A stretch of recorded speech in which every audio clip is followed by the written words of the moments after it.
Mr. Burke is Berserk. Chapter 1, The Big Race. My name is AJ and I hate ice cream. Actually, that's not true. I love ice cream. In fact, it's one of my favorite things in the world. I was just pulling your leg there. No, I wasn't doing that either. If I was pulling your leg, I would actually be taking your leg and pulling on it.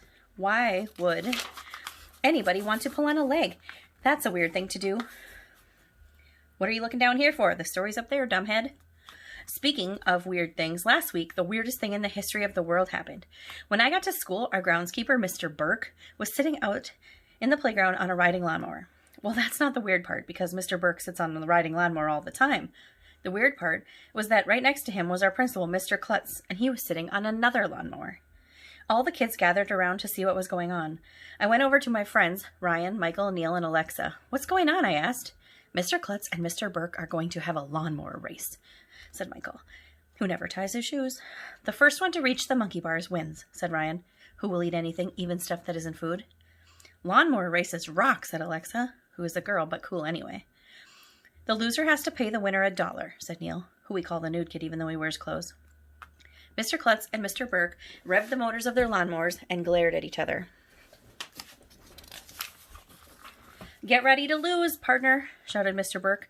"I reckon I'm going to give you a whooping you'll never forget." He talks funny. He had a toothpick in his mouth, too. What's up with that?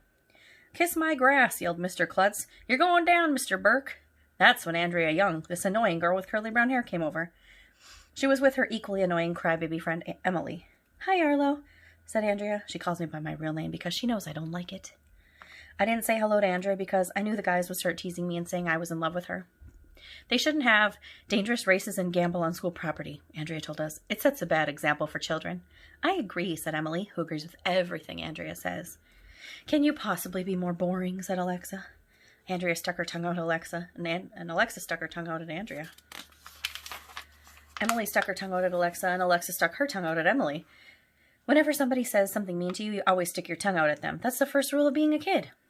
"I am not boring," Andrea said. "I just don't like violence." "What do you have against violins?" I asked. Everybody laughed, even though I didn't say anything funny. "Not violins, Arlo," Andrea said, rolling her eyes. "Violence." "Oh, why can't a truckload of violins fall on Andrea's head?" Our gym teacher, Miss Small, came running out in front of the lawnmowers, and she was carrying a big flag. "On your marks," she yelled. "Get set! Go!" And she waved the flag. Mr. Klutz and Mr. Burke took off. "Haha, made you look down."